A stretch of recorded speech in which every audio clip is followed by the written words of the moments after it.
আসসালামু আলাইকুম। আশা করি আপনারা সবাই ভালো আছেন। আল্লাহর রহমতে এবং আপনাদের দোয়ায় আমিও ভালো আছি। তো অনেকদিন পরে আপনাদের সাথে দেখা হলো। অনেকদিন যাবৎ আমি ভিডিও নিজের ব্যক্তিগত কারণে বানাতে পারি নাই। তো আম একটি আ বিষয় আমার মধ্যে সবথেকে খটকা দেয় বা আমার মাঝে সবথেকে বেশি খটকা দেয়। সেটি হলো মানুষের জন্য চুল কতটা গুরুত্বপূর্ণ। মানুষের জন্য চুল খুবই গুরুত্বপূর্ণ। তার পার্সোনালিটি, তার ব্যক্তিত্ব সম্পূর্ণ আ অধিকাংশ তার চুলের মাধ্যমে প্রকাশ পায়। রাসূলুল্লাহ সাল্লাল্লাহু আলাইহি ওয়াসাল্লাম বলেছেন, যদি তোমার চুল থাকে এবং তুমি তাহলে তোমার সেটাকে যত্ন নাও। আমাদের যদি চুল থাকে তাহলে আমাদেরকে সেটিকে যত্ন নেওয়া উচিত এবং সেটিকে সুন্দরভাবে আ যত্ন নিতে হবে। তো চুল যত্ন নেওয়ার জন্য কিছু টিপস এবং ট্রিক আমি শেয়ার করব। পাশাপাশি চুল কীভাবে সুন্দর করব এবং কীভাবে আ নিজের পরিচিতি উপস্থাপন করব সেটি সম্পর্কে আজকে বলব। তো প্রথমত যে ২ টি ভুল সবাই করে থাকে সেটি হলো নিয়মিত শ্যাম্পু করা, পাশাপাশি আ কন্ডিশনার ব্যবহার না করা। তো প্রতি সপ্তাহে ২ থেকে ৩ দিন, সর্বোচ্চ হলে ২ থেকে ৩ দিন, এর বেশি শ্যাম্পু করা যাবে না এবং কন্ডিশনার ব্যবহার করা যাবে না। এতে করে নিজের চুল পড়ে যায়, কারণ শ্যাম্পুতে অনেক ক্ষতিকারক পদার্থ থাকে যা নিজের চুলের জন্য খুবই ক্ষতিকর। তো এইসব দিক বিবেচনা করে এগুলো কিন্তু ব্যবহার করা যাবে না। তারপরে পাশাপাশি তেল ব্যবহার করতে হবে, কিন্তু সেটি সপ্তাহে ২ থেকে ৩ দিন, তার বেশি না। এই ২ টি বিষয় আমরা খুবই বেশি ভুল করে থাকি শ্যাম্পু ব্যবহারের ক্ষেত্রে। এর ফলে কী হয়? এর ফলে চুল রুক্ষ হয়ে যায়। আমাদের ত্বকে মাথার ত্বকে যে প্রকৃতির তেল আছে, অরিজিনাল যে তেলটা আছে সেটি আর থাকে না। ফলে নিজের চুল অসুস্থ হয়ে পড়ে, নিজের চুল স্বাস্থ্যবান হয় না। তারপরে লুকের ক্ষেত্রে বলতে গেলে একেকজন মানুষের একেক রকম লুক পছন্দ। তবে কেউ যদি চুল ধরে রাখতে চায় তাহলে তাকে সময় দিতে হবে। তার জন্য তাকে প্রথমত চুল কাটা বন্ধ করতে হবে। যেহেতু সে চুল বড় করতে চায় তাহলে তাকে চুল কাটা বন্ধ করতে হবে এবং পাশ থেকে ট্রিম করতে হবে। সেটি ২ থেকে ৩ ২ মাস বা ১.৫ মাস পর পাশ থেকে ট্রিম করে বা পিছন থেকে ট্রিম করে রাখতে হবে। এর ফলে যেটি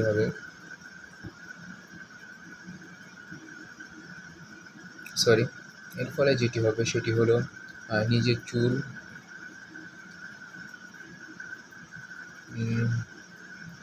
বৃদ্ধি পাবে, কিন্তু সেটি সহজলভ্য পাবে, অগোছালো দেখাবে না এবং সুন্দরভাবে মেনটেন করা যাবে। পাশাপাশি নিজের স্বাস্থ্যের দিকে যত্ন নিতে হবে। নিজে ব্যায়াম করতে হবে। ব্যায়াম করলে নিজের শরীরে মাসল বৃদ্ধি পাবে এবং লুকটা আরও সুন্দর দেখাবে। দাড়ি ক্লিন শেভ রাখলে সবথেকে ভালো হয়। পাশাপাশি জিম করতে হবে নিয়মিত এবং স্বাস্থ্যবান খাবার খেতে হবে, শরীরের যত্ন নিতে হবে। এসব বিষয় যদি আমরা মানতে পারি তাহলে চুল স্বাস্থ্যবান হবে ইনশাআল্লাহ।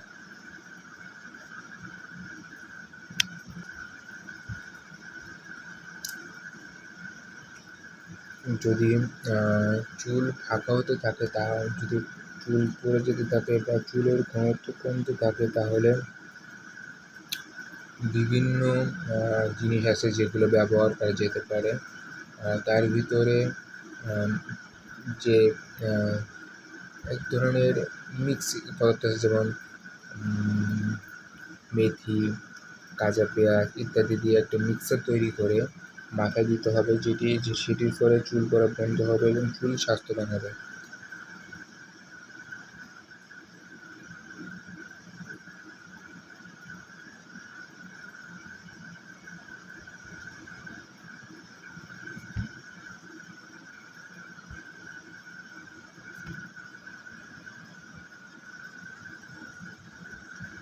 এটা যদি আমরা মেনটেন করতে পারি তাহলে চুল সুন্দর হয়। চুল কাটার ক্ষেত্রে বারবারকে বা যে নাপিত চুল কাটে তাকে ভালোভাবে বুঝিয়ে দিতে হবে যে আমি চুল বড় রাখতে চাই, আমার চুল সেভাবে কেটে দাও।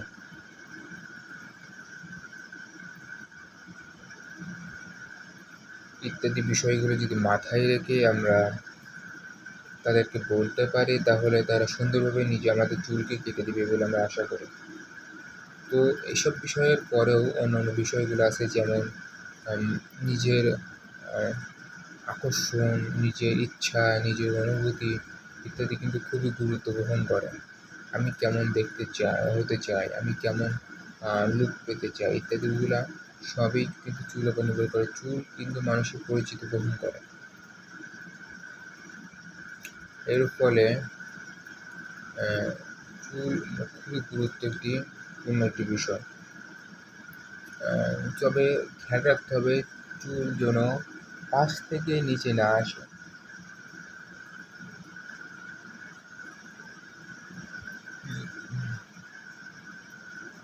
এরপরে চেহারার দিকে আসা যাক। চেহারা যেমন কুঁচকার মতো কিছু কারণ কি, চেহারায় দাগ আছে অনেকগুলা,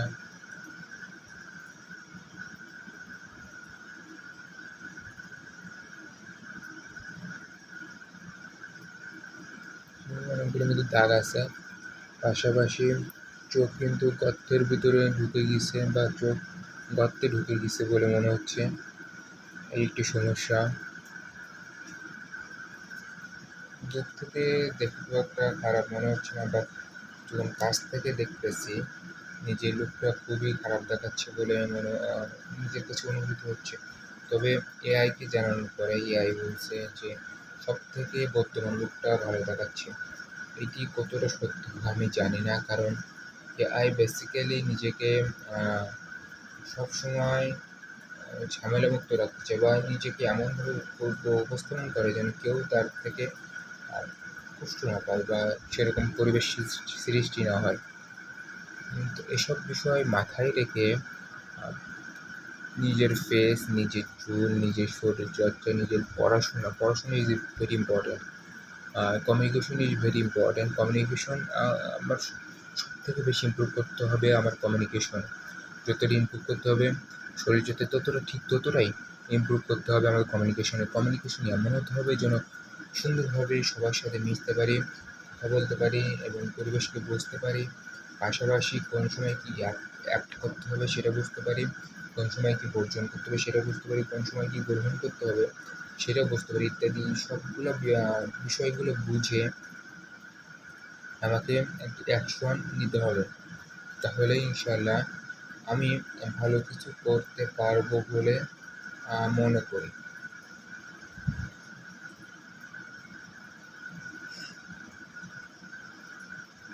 নিজের ভাষাটাও সুন্দরভাবে শিখতে হবে। নিজের ভাষা এবং যে দোয়া-দুরূদগুলো আছে সেগুলো সুন্দরভাবে পালন করতে হবে। অলসতা করা যাবে না, যে সবসময় কাজে লেগে থাকতে হবে, চেষ্টা করতে হবে নিজেকে যেন সুন্দরভাবে প্রেজেন্ট করতে পারি। সেই দিকগুলো মাথায় রাখতে হবে। এই বিষয়গুলো ছাড়া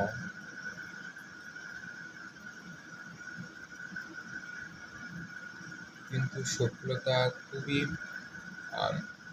নিকটবর্তী নয়, কারণ পরিশ্রম সফলতার চাবি। যত পরিশ্রম করবো তত সফল হবে, যত পরিশ্রম করবো তত সফলতা। নিজের লক্ষ্যে পৌঁছানোর জন্য অনর্গল পরিশ্রম করতে হবে। নিজের ভুল ত্রুটিগুলো যেগুলো আছে, যেগুলো হচ্ছে সেগুলো থেকে সবসময় বেঁচে থাকতে হবে এবং যদি সম্ভব সেগুলো থেকে দূরে থাকতে হবে। এগুলো তো হবেই স্বাভাবিক, কিন্তু কীভাবে আমি বাঁচতে হবে সেটা মাথায় রাখতে হবে এবং সে অনুযায়ী আমাকে এই ভুলগুলো থেকে বাঁচতে হবে। ভুল হওয়া কোনো খারাপ বিষয় না, কিন্তু নিজেকে চেষ্টা করতে হবে ভুলগুলো থেকে বাঁচার এবং সর্বোচ্চ আমাকে উন্নতি করতে হবে। ধন্যবাদ সবাইকে। আসসালামু আলাইকুম।